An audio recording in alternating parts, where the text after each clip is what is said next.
Feliz sábado. É um prazer dar as boas-vindas novamente a todos vocês nesta noite.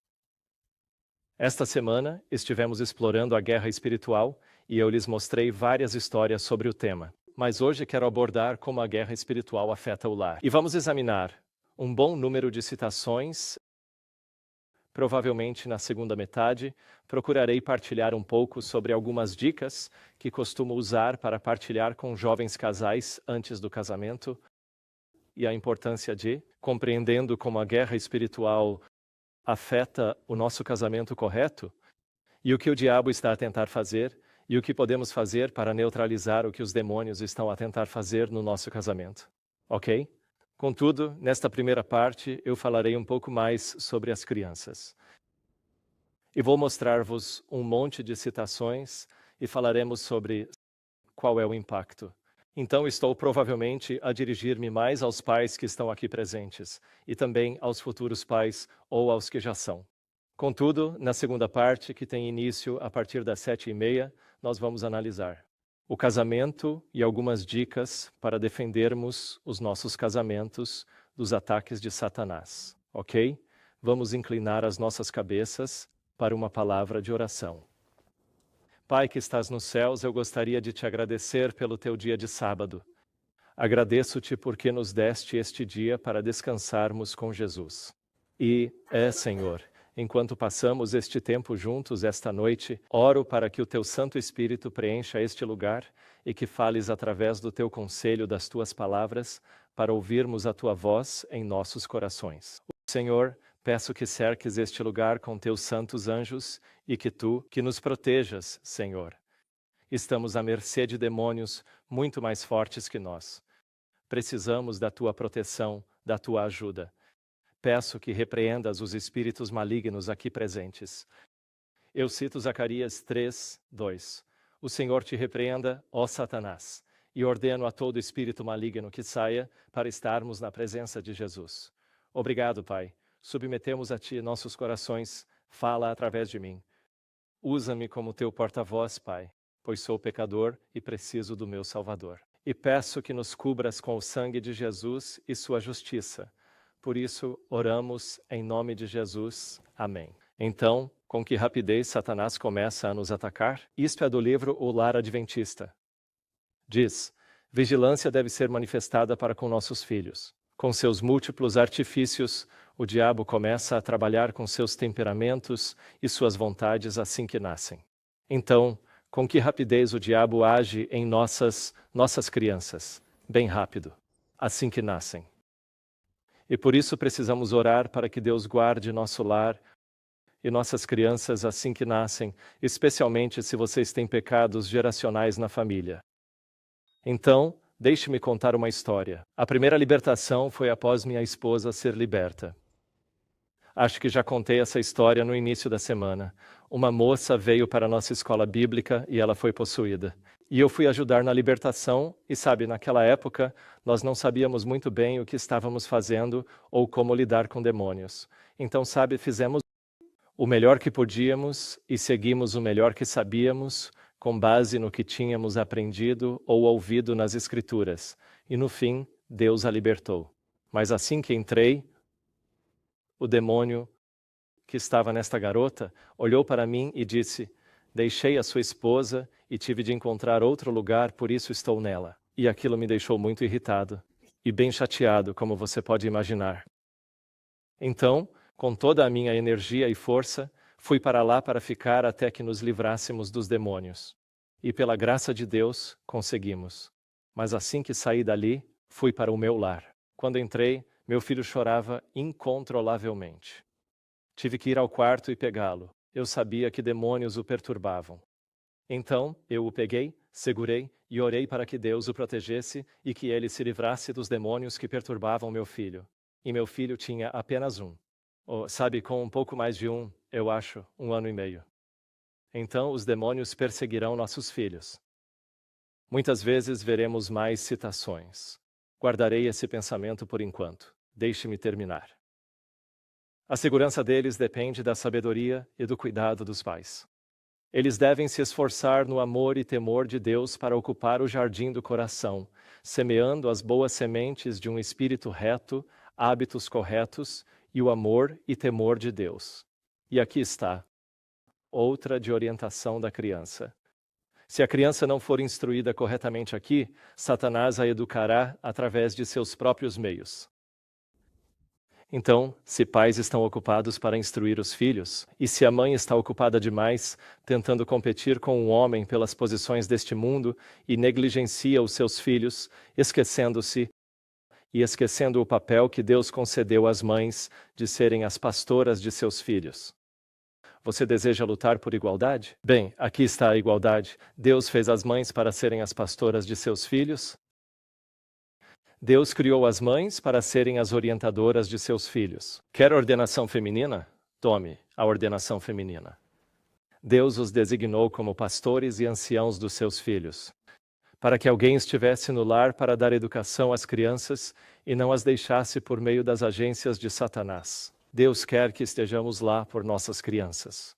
E as mães possuem essa posição verdadeiramente especial, mais do que qualquer outra pessoa neste mundo, para serem as pastoras, as anciãs, as diaconisas e as educadoras de seus filhos, especialmente nos primeiros anos de vida. Infelizmente, a tendência de hoje é, especialmente na Malásia.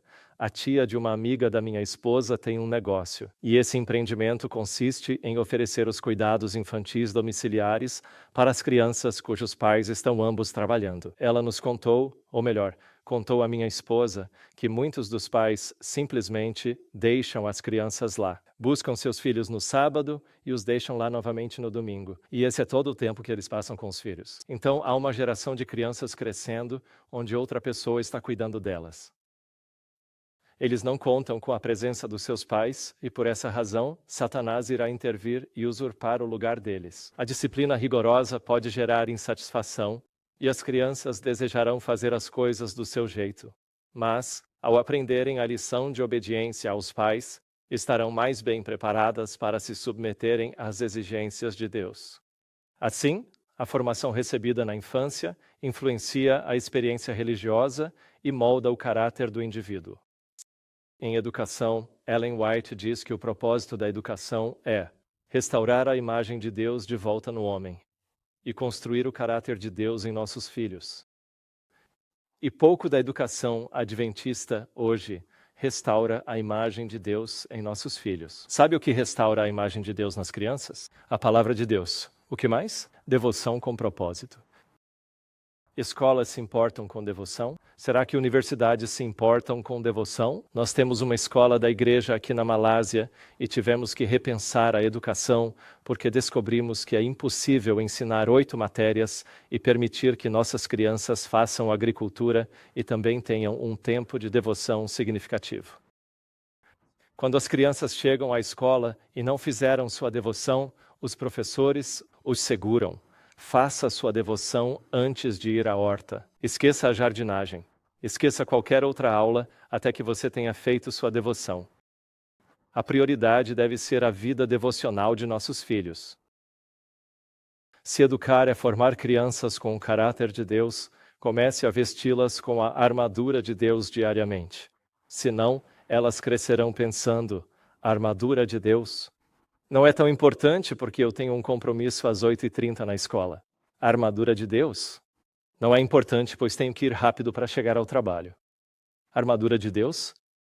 Não é importante porque tenho que ter certeza de chegar a tempo à universidade. E então, o que acontece?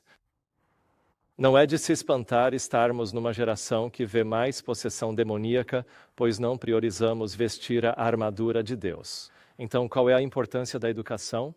Ensinar nossos filhos a ter um relacionamento vivo com Jesus a todo custo é prioridade. É preciso estruturar a escola assim. E também descobrimos que, por querermos ter uma aula de Bíblia mais longa, não consigo encaixar 8 matérias no dia e ainda fazer com que eles se concentrem na Bíblia. Então, simplificamos o ensino para ter agricultura, Bíblia e, em uma outra aula, combinamos todas as demais disciplinas. Porque para mim, não é importante que eles saibam tudo sobre geografia. Não é importante que saibam tudo sobre ciências. Não é crucial que eles dominem todos os aspectos da biologia ou da história mundial, pois nada disso jamais me auxiliou a me tornar um empreendedor bem-sucedido. Mas, como sociedade, nos preocupamos e acreditamos nessa propaganda da aprendizagem institucional. Tenho que acompanhar, dar conta e me estresso. Mesmo como pai educador, estressamo-nos vendo outras crianças que sabem tudo de geografia e pensamos, puxa, tenho que garantir que meu filho absorva o máximo de conhecimento e que curse o maior número de matérias para acompanhar os outros. E aí não faz diferença nenhuma o ensino doméstico, porque eles sairão exatamente como os que estudam em escolas institucionais. Porque tudo o que você fez foi focar nas coisas que vão consumir o tempo deles para conhecer a Deus. Ter um relacionamento vivo com Jesus. É o que precisamos à medida que nos aproximamos do fim. Então, o treinamento na infância molda a experiência religiosa e o caráter do homem. Precisamos preparar nossos filhos para a guerra espiritual, dizendo que isso os defenderá e protegerá. Ter um relacionamento vivo, priorizar o tempo de devoção e ouvir a voz de Deus em sua convicção é o que o preparará para a guerra espiritual. Caso contrário, todo o resto tira isso de você. Mais uma citação. Frustrem os esforços de Satanás para as crianças. Pais, vocês geralmente falham em não começar cedo o bastante. Vocês permitem que Satanás ocupe o solo do coração ao plantarem a primeira colheita de sementes. Quando não passamos tempo com nossos filhos no culto da manhã e da noite e estamos ocupados demais para isso.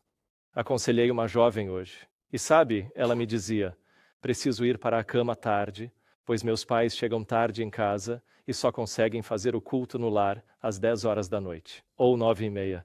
E tenho que acordar cedo, às 7 ou 6, para ir à escola, e não estou dormindo o suficiente. Entende? O certo não é fazer seus filhos dormirem mais tarde, é chegar em lar mais cedo. Priorize, repriorize seu tempo para que você esteja treinando seus filhos com as prioridades certas, para guiá-los, em vez de deixar Satanás ocupar o solo do coração. E quantos de nós, quando estamos sentados à mesa de jantar ou quando vamos a um restaurante, para manter as crianças quietas, simplesmente damos a elas o celular para que possam jogar? Pois é mais cômodo, senão eu teria que falar com eles. Ou é mais conveniente, senão terei que achar outro jeito de entretê-los. Apenas deixe que usem o celular. Então, quantos de nós estamos, desde tenra idade, abrindo as portas para que nossos filhos comecem a absorver raiva, ódio e violência, não é? Enquanto observam tudo isso em seus telefones celulares, não basta dizer faça isso ou aquilo e depois se esquecer e ser indiferente sem que as crianças se importem em obedecer. Prepare seu filho para obedecer suas ordens com alegria. Ensine-os a se apegar a Jesus. Ensine-os a pedir ajuda ao Senhor nas pequenas coisas da vida, a estarem atentos aos pequenos deveres que precisam ser feitos para ajudar no lar. Se não os educar, alguém o fará. Pois Satanás está esperando sua oportunidade para semear as sementes do terror no coração. Satanás está observando. E no momento em que relaxamos, no momento em que deixamos de priorizar o tempo com nossos filhos, de sentar e educá-los nós mesmos, de não investir na vida devocional deles, de não investir em como eles crescem no conhecimento de Deus, então Satanás os levará para fazer outras coisas. E só temos cerca de 10 a 12 anos para conseguir imprimir isso neles, porque a partir dos 13, eles só querem estar com os amigos, não querem mais estar com os pais. Há realmente um curto período de tempo para tentarmos o nosso melhor, pela graça de Deus, para educar nossos filhos. Eu vi muitas vezes a criança se jogar no chão e gritar se sua vontade fosse contrariada de alguma forma.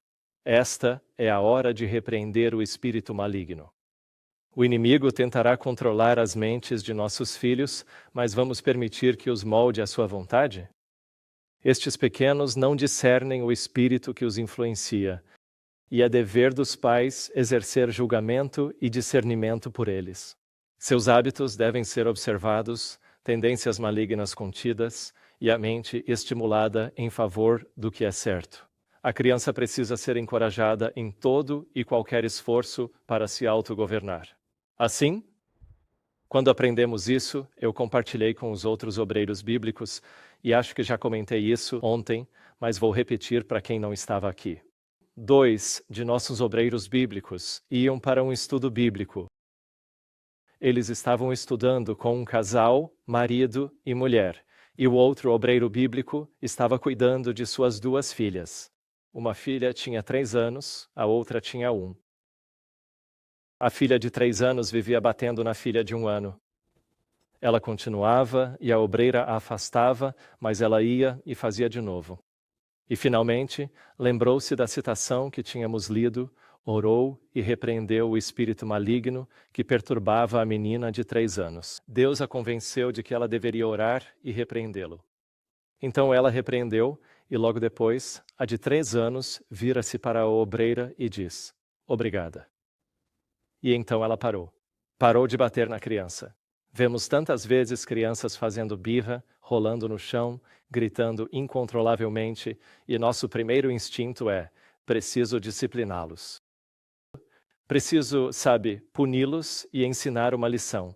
Mas o que aprendi enquanto aprendia isso, meu filho ainda era pequeno naquela época, e havia momentos, enquanto ele crescia até os 5 ou 6 anos, em que ele chorava incontrolavelmente ou estava meio fora de controle, então eu ia e o pegava, e orava para Deus acalmar seu coração e repreender os demônios que o atormentavam.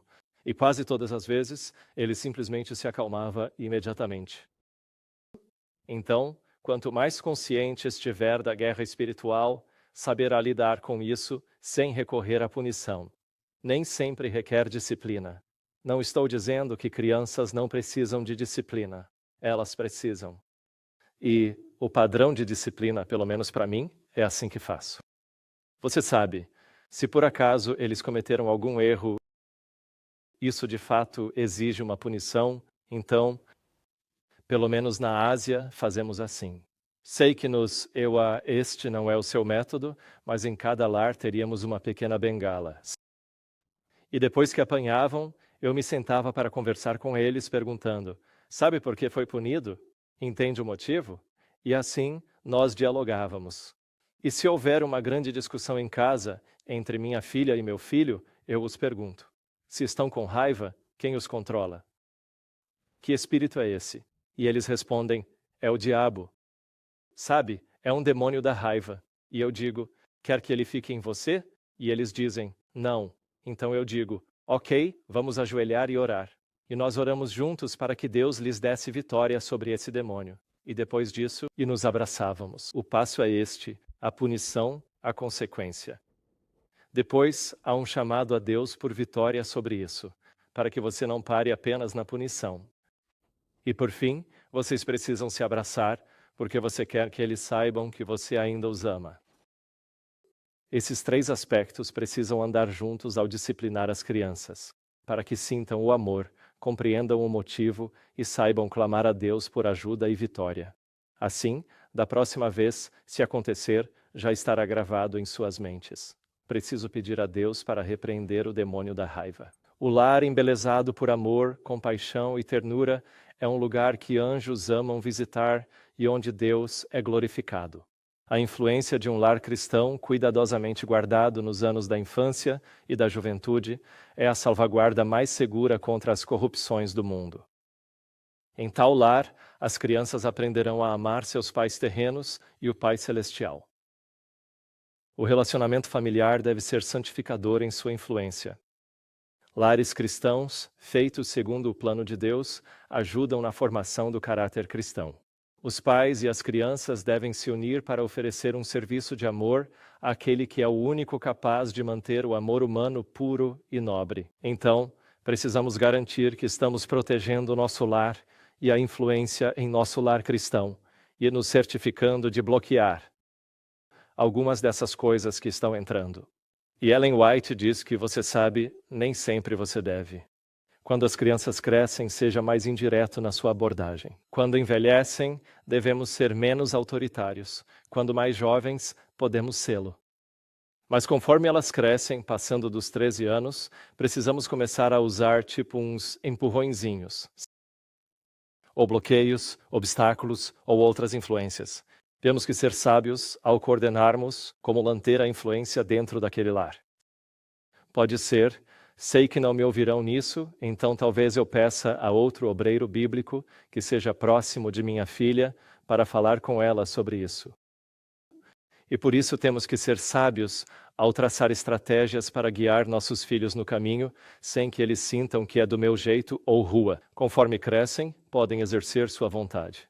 Pois se lhes for tirada toda a sua força de vontade, quando não houver um ambiente autoritário, então o caos se instala. Correto? E isso geralmente ocorre na universidade, porque não lhes foi dada a oportunidade de tomar a decisão de que eu vou seguir o caminho de Deus. Assim, devemos incentivá-los mais no caminho, usando e criando estratégias com várias pessoas.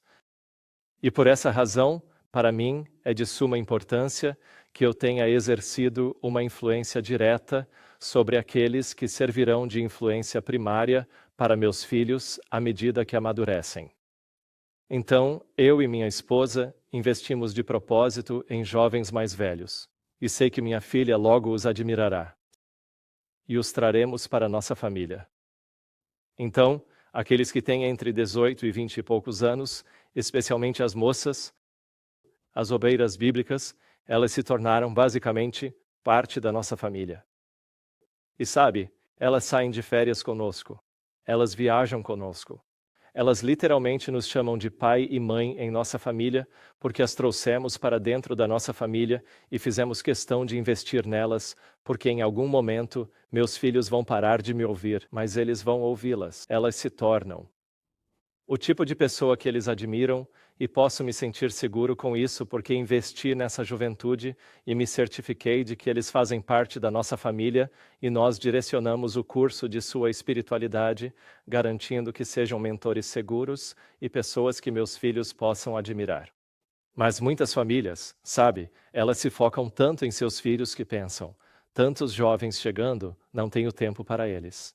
Não os quero em meu lar. Não quero gastar tempo para mentorá-los. E adivinha? Quando seus filhos crescem, eles saem da igreja com eles. Porque nunca dedicam tempo para garantir que, além de cuidar dos filhos, cuidem também daqueles que estão um nível acima, que eles admiram e seguem. Eles vão aspirar. O que eles vestem, eu quero vestir. O que eles se importam, eu quero me importar.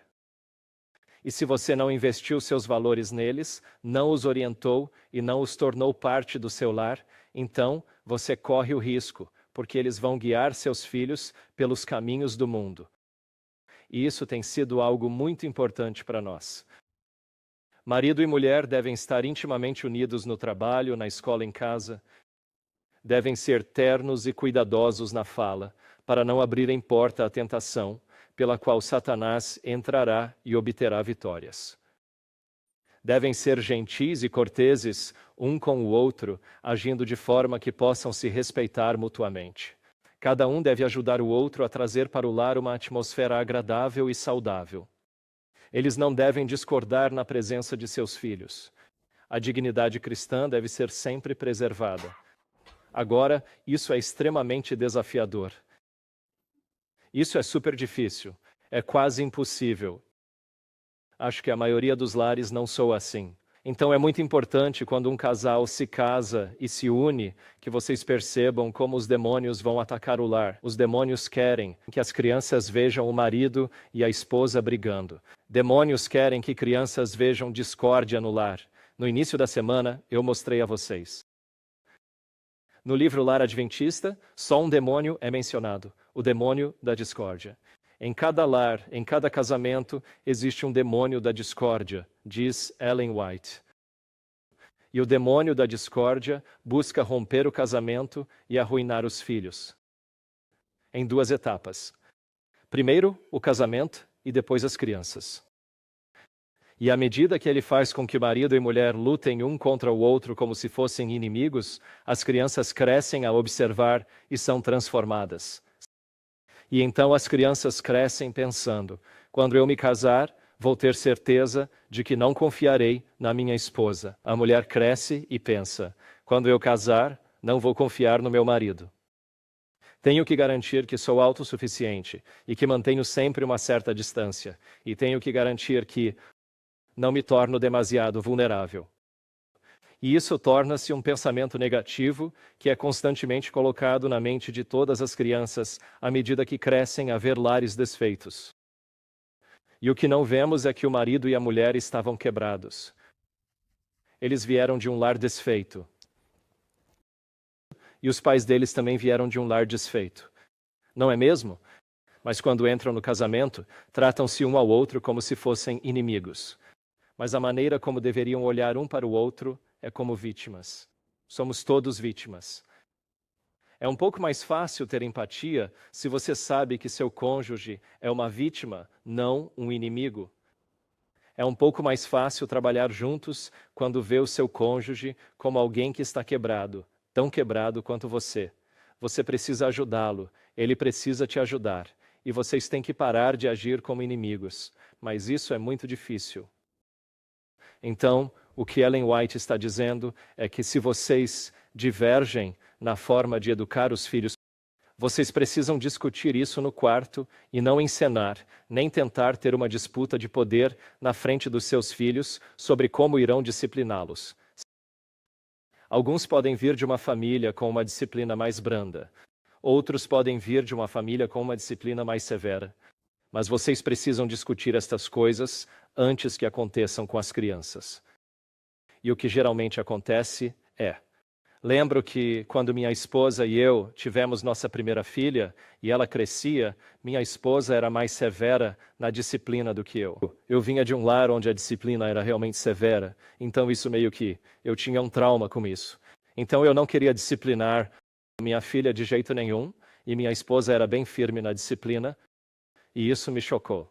Começamos a discutir na frente das crianças sobre como disciplinar. À medida que amadurecíamos e Deus ia tocando nossos corações, especialmente após 2019, tomamos a decisão rápida de que minha esposa seria a disciplinadora, não eu.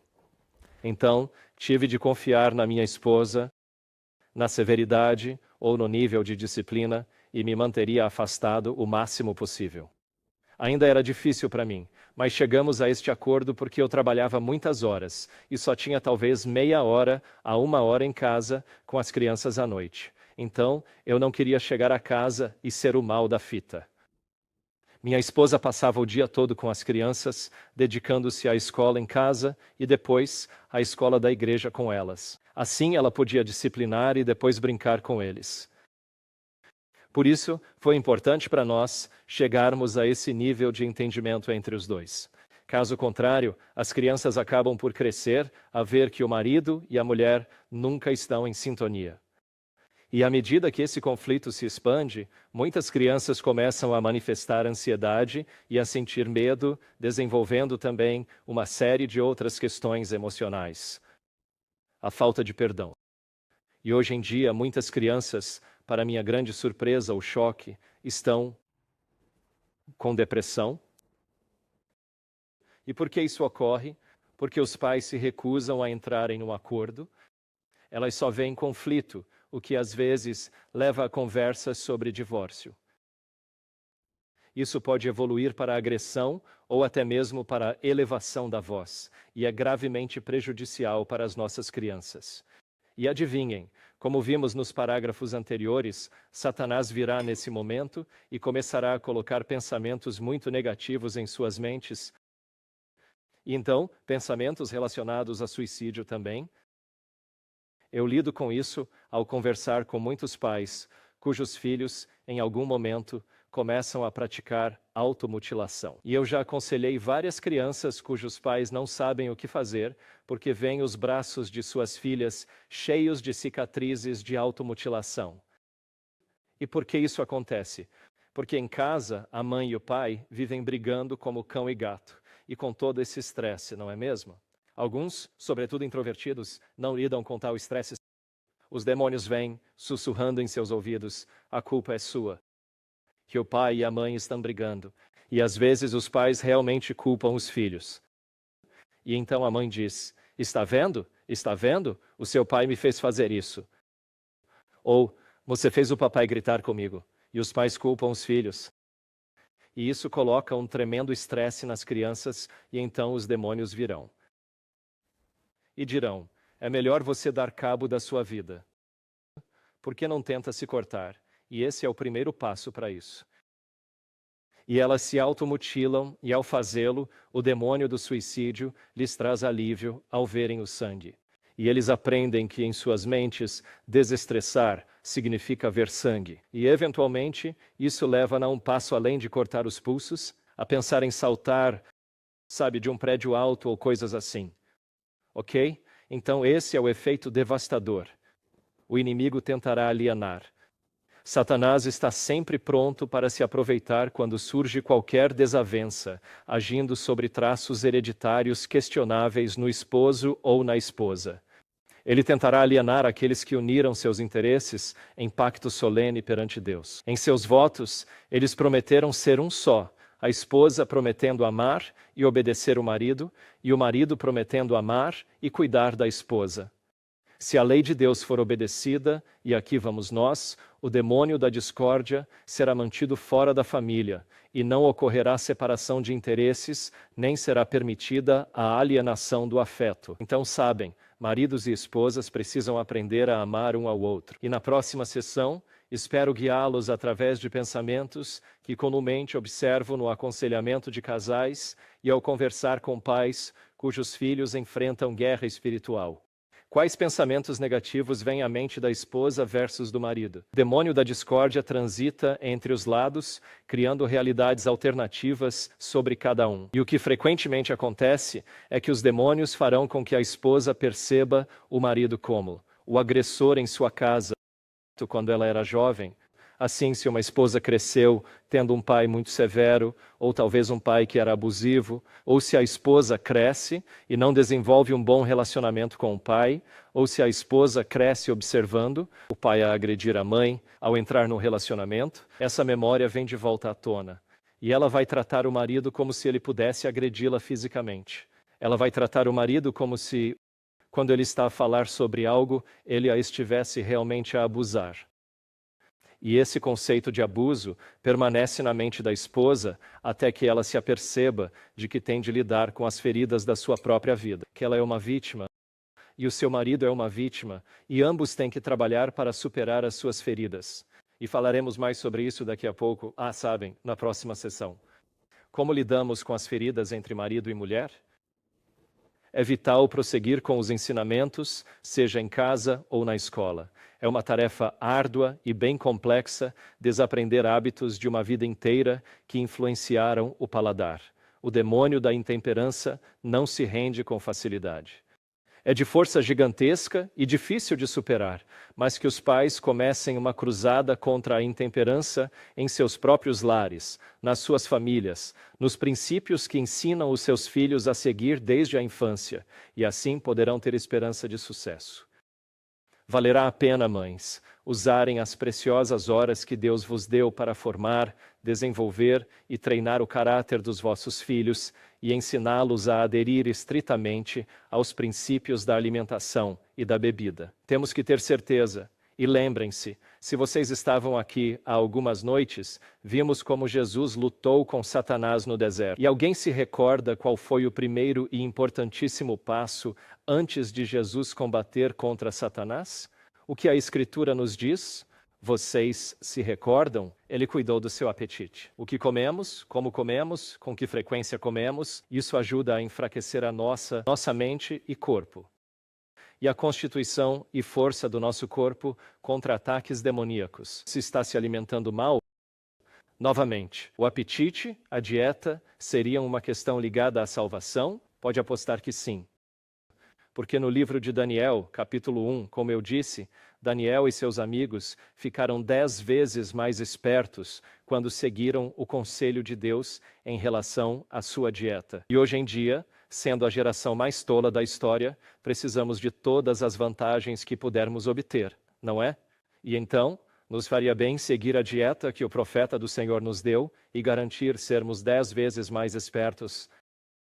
Se a dieta vegetariana ou vegana nos dá 10 vezes mais vantagem, isso é salvação para você ser 10 vezes mais esperto, 10 vezes mais capaz de estudar e entender a Bíblia? De conseguir memorizar as Escrituras? É importante? Então, a dieta das nossas crianças, como você vai criar os seus filhos e qual o tipo de alimentação que lhes vai dar. Se ainda tem dificuldade com carne, garanta que seus filhos cresçam com uma dieta vegana. Garanta que eles cresçam com uma dieta vegetariana, porque sabemos, por meio de conselhos, que é a melhor dieta para nos mantermos fortes espiritual e mentalmente, para resistir à guerra espiritual e também receber a palavra de Deus mais profundamente. Dieta é crucial. Nunca devem os pais causar dor a seus filhos com aspereza ou exigências descabidas. A aspereza empurra as almas para a rede de Satanás. Quantos de nós já tratamos nossos filhos com aspereza? Você está levando seus filhos às redes de Satanás. Portanto, é absolutamente crucial que nós tenhamos a vitória, que Deus nos dê a vitória. Que ninguém pense que a severidade é necessária para obter obediência. Crescemos com esse pensamento, não é? Se não for rígido, gritar ou bater nos meus filhos, eles não obedecerão. Eu já vi o governo familiar mais eficiente ser mantido sem uma palavra ou olhar áspero. Estive em outras famílias onde comandos autoritários, repreensões duras e severas punições eram frequentemente administrados. No primeiro caso, os filhos seguiam o caminho dos pais e raramente falavam uns com os outros em tons ásperos. Na segunda situação, o exemplo dos pais era também imitado pelas crianças, e palavras rudes, críticas e desavenças eram ouvidas da manhã até a noite. E nos casos mais graves, aqueles que não conseguem lidar e não querem copiar, especialmente os mais sensíveis, os mais introvertidos, terão depressão, terão ansiedade. Eles podem começar a ter pensamentos suicidas devido à severidade dos pais. E muitos lares adventistas estão lidando com isso. Como eu sei? Porque ao ir às escolas e ver pais trazerem filhos com pensamentos suicidas, o trauma em casa é a principal causa. A principal causa é maridos e esposas brigando como cão e gato, descontando nos filhos. Precisamos vencer isso. Precisamos que Deus nos ajude a conquistar a vitória sobre o demônio da ira, sobre toda a aspereza em nosso lar. Palavras duras ferem o temperamento e o coração das crianças, feridas difíceis de curar. As crianças são muito sensíveis até a menor injustiça, e algumas desanimam, ignorando tanto a voz alta de comando quanto as ameaças de punição. É perigoso criticar pequenas coisas com rigor excessivo. Críticas demasiado severas, regras demasiado rígidas, levam ao desrespeito de todas as normas e, com o tempo, as crianças assim educadas mostrarão o mesmo desrespeito pelas leis de Cristo. Então, a aspereza é, de fato, um dos grandes problemas que existem no ambiente familiar. Como é que podemos, então, conquistar essa vitória? Começa com o casal e sua interação. Falaremos disso já. Não permitam que conflitos ou desunião entrem no lar. Falem com suavidade, nunca levantem a voz com rispidez. Mantenham a calma, abandonem a busca por defeitos e toda a inverdade. Digam às crianças que as querem ajudar a se preparar para um céu santo, onde tudo é paz e nada há de dissonante. Sejam pacientes em suas provações, que podem parecer pequenas a vocês, mas são grandes para eles. Devemos domar nosso temperamento e controlar nossas palavras, e nisso alcançaremos grandes vitórias. Se não controlarmos palavras e temperamento, somos escravos de Satanás. Estamos sujeitos a ele e ele nos leva cativos. Palavras ásperas, impacientes e irritadas são oferendas à majestade satânica. E é uma oferenda cara, mais cara do que qualquer sacrifício que possamos fazer para Deus, pois destrói a paz e a felicidade de famílias inteiras. Destrói a saúde e, por fim, é a causa da perda de uma vida eterna de felicidade. Então, a maior parte da guerra espiritual com que lido vem da infância. Então, quando estou aconselhando alguém, não importa a idade, pode ter 50, 60, 70 anos, a causa geralmente é o que aconteceu entre os 0 e os 10 anos. ou 0 e 12. Pela desestruturação familiar, pela aspereza, pelas discussões, ameaças de divórcio e gritos que acontecem em casa, porque pensamos que isso não nos afeta. Nós somos 2 adultos, não há problema em gritarmos um com o outro, mas não percebemos como isso destrói a mente e as emoções das crianças. E então elas crescem e perpetuam a mesma coisa. Mas algumas delas podem desenvolver depressão, depressão severa, algumas podem até ser possuídas, algumas podem lidar com pensamentos suicidas graves, e isso incapacita o indivíduo. Muitas pessoas que aconselhei mais tarde na vida, às vezes, outros eventos, como a morte da mãe ou do pai, podem acontecer. De repente, o mundo inteiro começa a desmoronar e elas pensam: é porque perdi minha mãe. Mas ao aconselharmos, elas percebem que há problemas profundos da fase de 0 a 12 anos.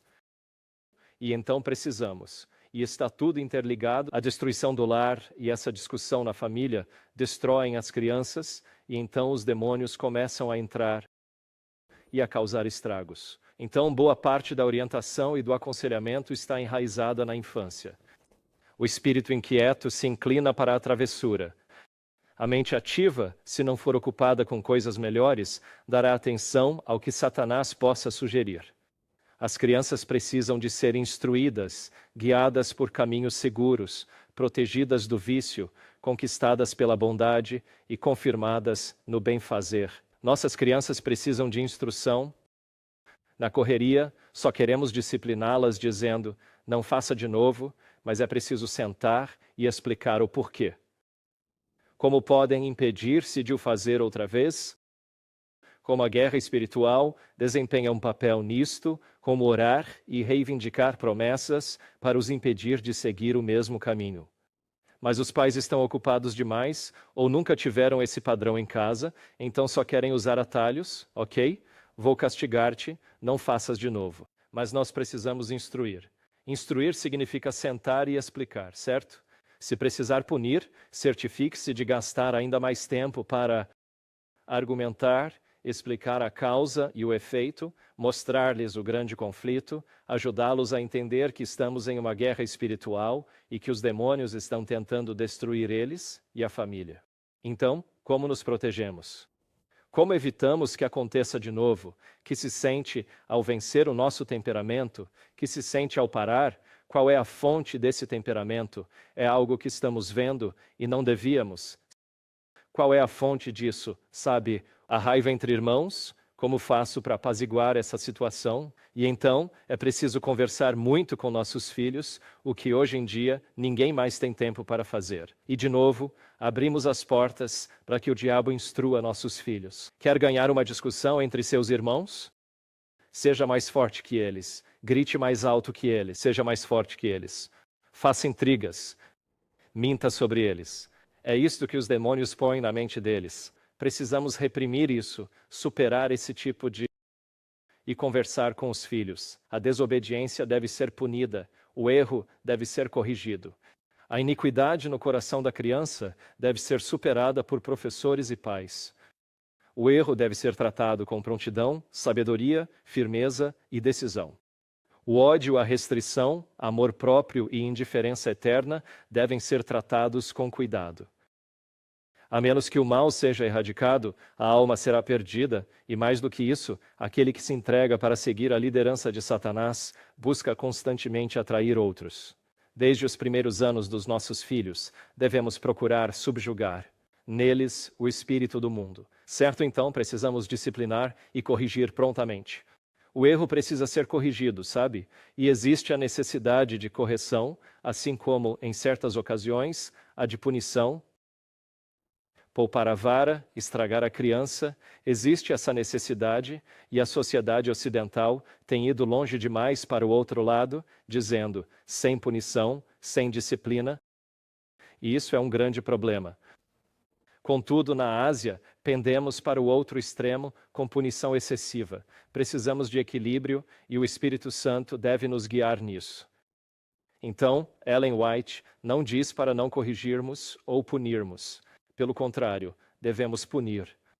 A maldade que existe no mundo hoje pode ser atribuída à negligência dos pais em disciplinar a si mesmos e a seus filhos.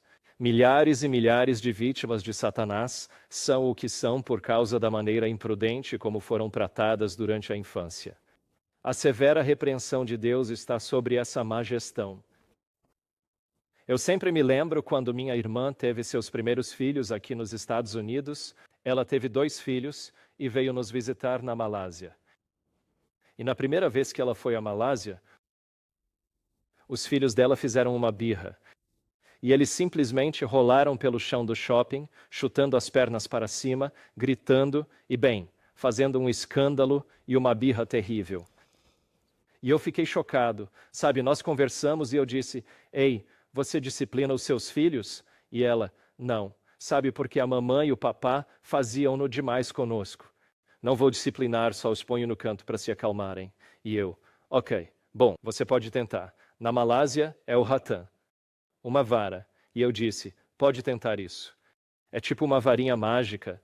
Então, sabe, ela foi à nossa casa e nós tínhamos várias espalhadas, então ela pegou numa. E da próxima vez que o filho dela fez aquilo, ela deu-lhe uma. Deu-lhe uma bufetada bem forte e, de repente, do dia para a noite, a birra sumiu. Ela foi ao mercado, comprou umas 5, levou-as de volta, porque lá não se encontra. Mas poupar a vara é estragar a criança. Precisamos de equilíbrio, e não estou a dizer para usar em demasia.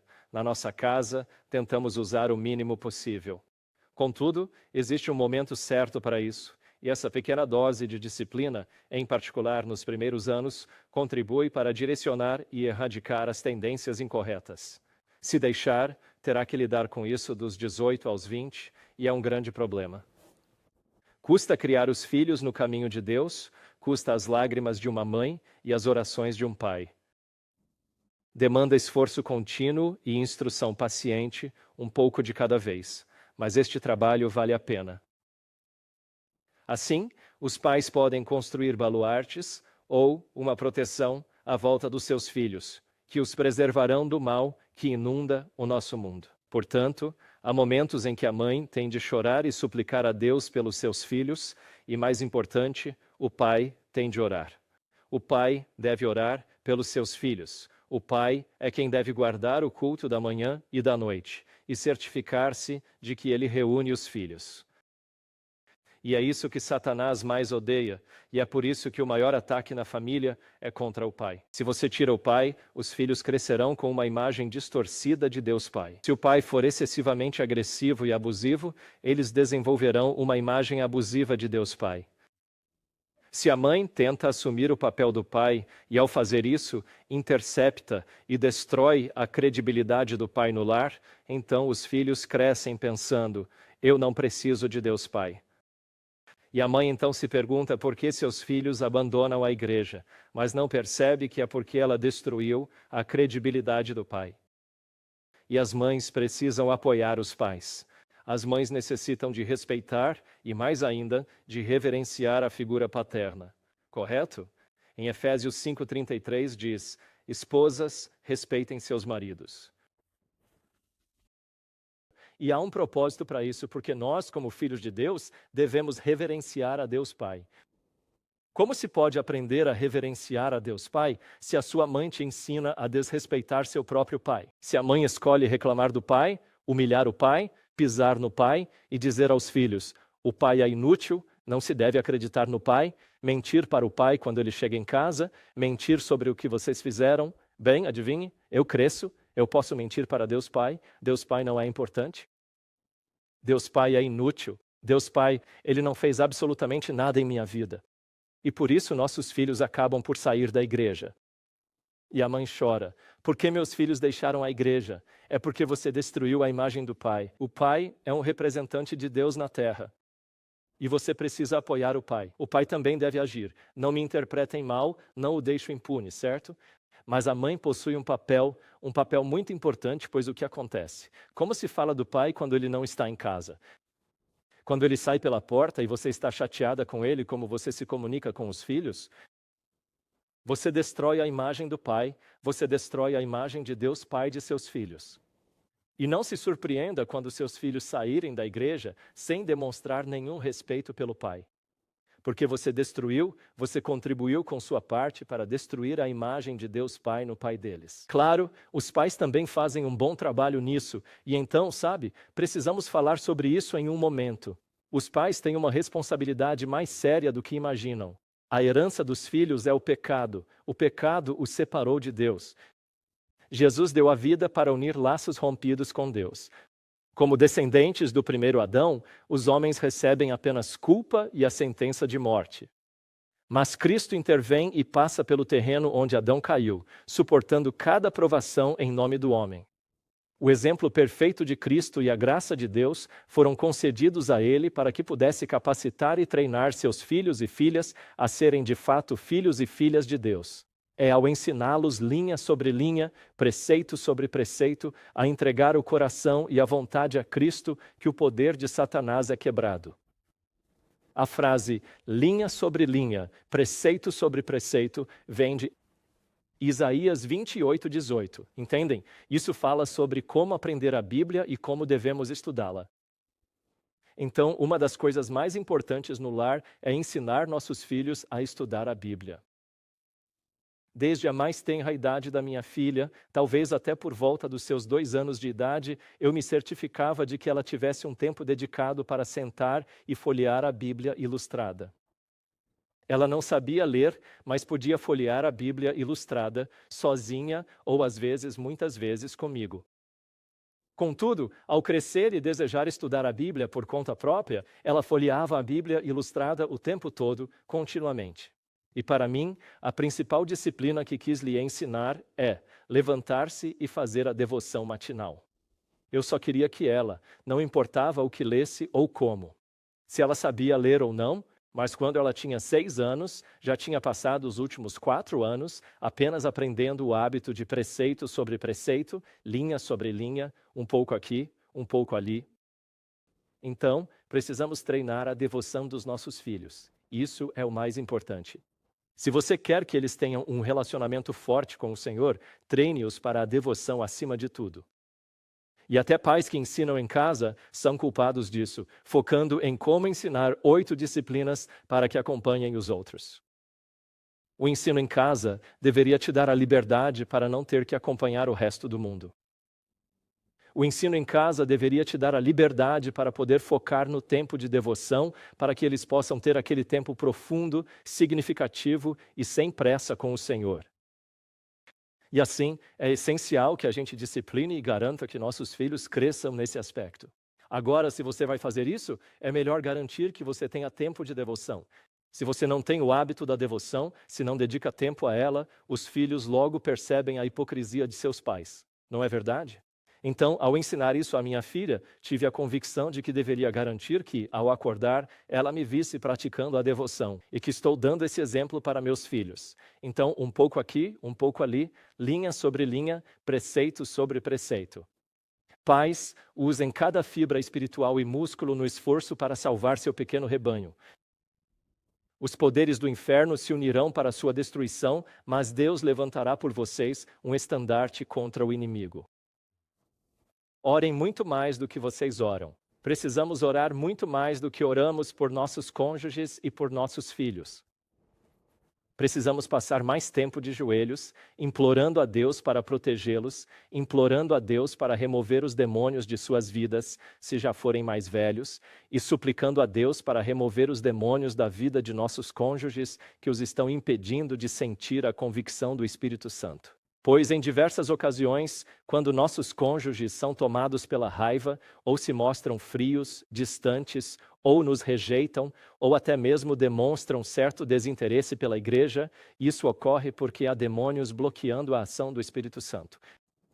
E podemos fazer a nossa parte orando para que Deus remova os demônios que cercam nossos cônjuges, nossos familiares, para que o Espírito Santo possa tocar seus corações.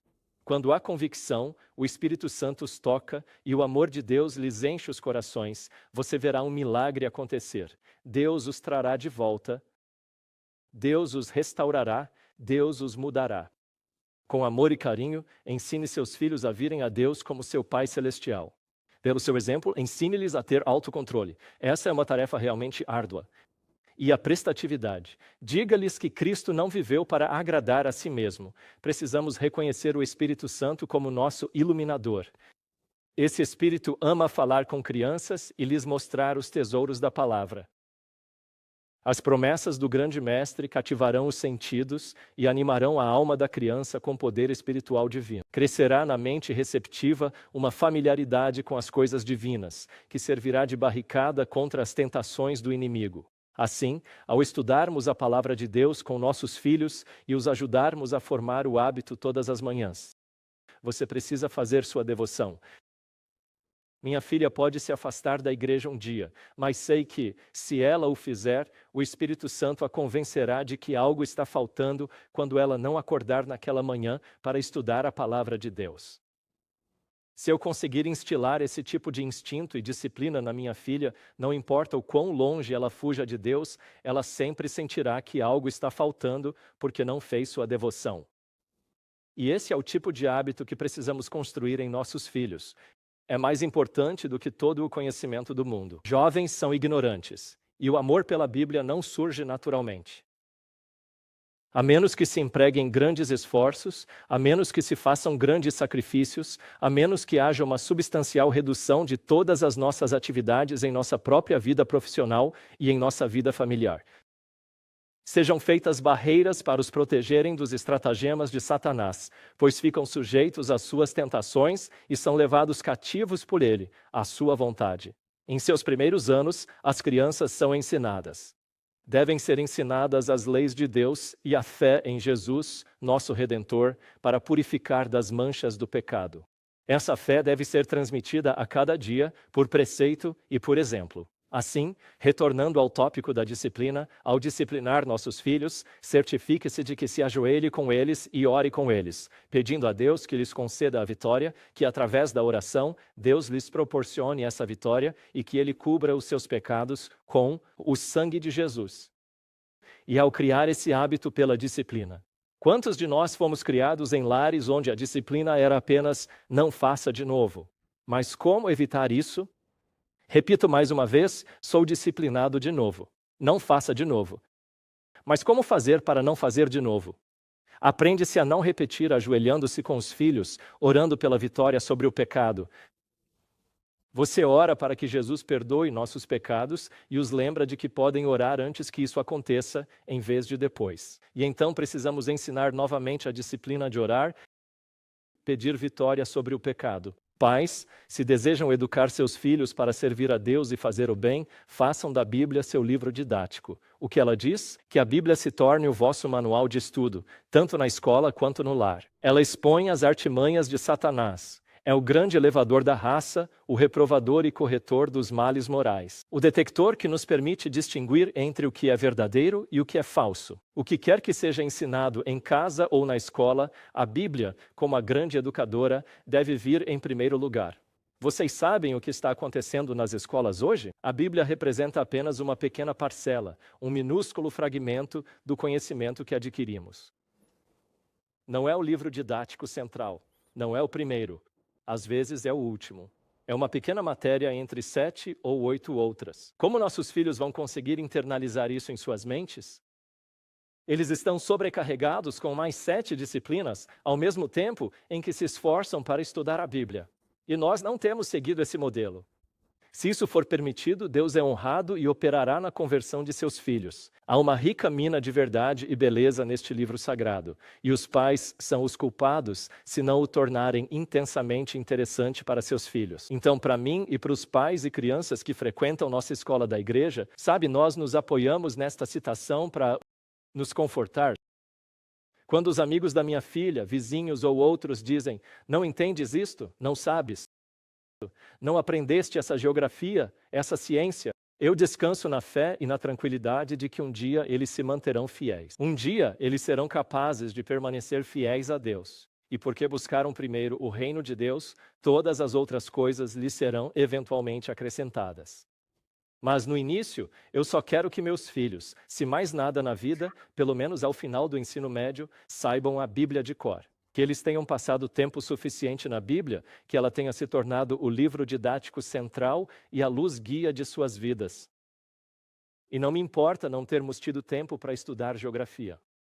Não me importa que não tiveram tempo de estudar física, biologia ou outras ciências. O que realmente me importa é que eles conheçam a Bíblia e que a fé deles seja inabalável. Mas você tem que fazer sacrifícios se for fazer isso por seus filhos. E vai ter que repensar o que quer para eles. Qual é a sua prioridade na educação? Ok, culto familiar. Culto familiar negligenciado. Se alguma vez uma casa de oração foi necessária, é agora. A infidelidade e o ceticismo são abundantes, e a iniquidade prevalece. A corrupção flui nas correntes vitais da alma e a rebelião contra Deus irrompe na vida. Escravos do pecado, os poderes morais estão sob a tirania de Satanás. A alma se torna o alvo de suas tentações, e a menos que um braço poderoso se estenda para resgatá-lo, o homem vai para onde o arqui-rebelde lhe dera o caminho. Contudo, neste perigo terrível, alguns que se dizem cristãos não têm culto familiar, não honram a Deus. Não ensinam os filhos a amar e a temer a Deus. Muitos se separaram tanto dele que se sentem sob condenação até mesmo ao se aproximar. Não conseguem vir ousadamente ao trono da graça, levantando mãos santas, sem ira ou dúvida. Não tem conexão viva com Deus, a deles é uma forma de piedade sem o poder. A ideia de que orar não é essencial é um dos meios mais eficazes de Satanás para arruinar almas. A oração é comunhão com Deus, a fonte de sabedoria, a fonte de força, paz e felicidade. Portanto, o culto familiar. Quando você primeiramente quer restaurar a ordem e a piedade dentro do lar, é preciso começar com o culto familiar. O pai, como sacerdote do lar, deve se disciplinar e garantir que esteja em casa para o culto familiar. Não transfira essa responsabilidade para a esposa. O pai é o sacerdote do lar. É responsabilidade do marido estar em casa para liderar o culto familiar. O pai precisa garantir que chegue em casa mais cedo. Significa que ele não pode ficar até tarde. Significa que ele não pode se dedicar à sua carreira, correndo por toda parte, por todo o mundo, e ainda assim certificar-se de que esteja em casa para o culto familiar. Este é o problema que enfrentamos na maioria de nossos lares, e Deus consertaria tudo o mais se o honrássemos, nos concentrando em estabelecer as grades de proteção da manhã e da noite ao redor da família. A tragédia de um lar sem oração. Nada me entristece mais que um lar sem oração. Não me sinto seguro numa casa dessas nem por uma noite. E se não fosse a esperança de ajudar os pais a perceber a necessidade e a triste negligência, eu não ficaria. Os filhos mostram o resultado, pois o temor de Deus não está neles. Palavras fortes. Que se formem lares de oração. Assim como os antigos patriarcas, aqueles que se dizem amar a Deus devem erguer um altar ao Senhor em qualquer lugar onde montarem suas tendas. Pais e mães devem frequentemente elevar seus corações a Deus em humilde súplica por si mesmos e também por seus filhos. Que o pai, como sacerdote do lar, coloque sobre o altar de Deus o sacrifício da manhã e da noite, enquanto sua esposa e filhos se unem em oração e louvor. Em um lar familiar como esse, o Senhor Jesus terá prazer em permanecer. Então, precisamos estabelecer o culto da manhã e da noite. Só mais algumas citações e faremos uma pausa. Antes de sair de casa para trabalhar, toda a família deve se reunir. E o pai ou a mãe, na ausência do pai, deve suplicar a Deus para guardá-los no dia. Venham com humildade, com um coração cheio de ternura e com um senso das tentações e perigos diante de vocês e de seus filhos. Pela fé, amarrem-nos ao altar, suplicando por eles o cuidado do Senhor. Anjos ministradores guardarão os filhos dedicados a Deus. Ao fazermos nosso culto matutino e vespertino, dedicando nossos filhos, anjos do Senhor os acompanham. Anjos do Senhor os guardarão. Quando falhamos nisso, deixamos nossos filhos à mercê de Satanás. Satanás está reunindo seu exército. Satanás está reunindo seu exército e estamos nós individualmente preparados para o conflito terrível que está diante de nós? Estamos nos preparando e preparando nossas famílias para entender a posição de nossos adversários e seus modos de guerra? Nossos filhos estão formando hábitos de decisão para que sejam firmes e inabaláveis em toda questão de princípio e dever? Oro para que todos nós possamos entender os sinais dos tempos e que possamos nos preparar e a nossos filhos para que no tempo do conflito Deus seja nosso refúgio e defesa. Então, além de apenas fazer o culto familiar, temos que preparar nossos filhos. Ajudem-nos a entender o grande conflito em andamento.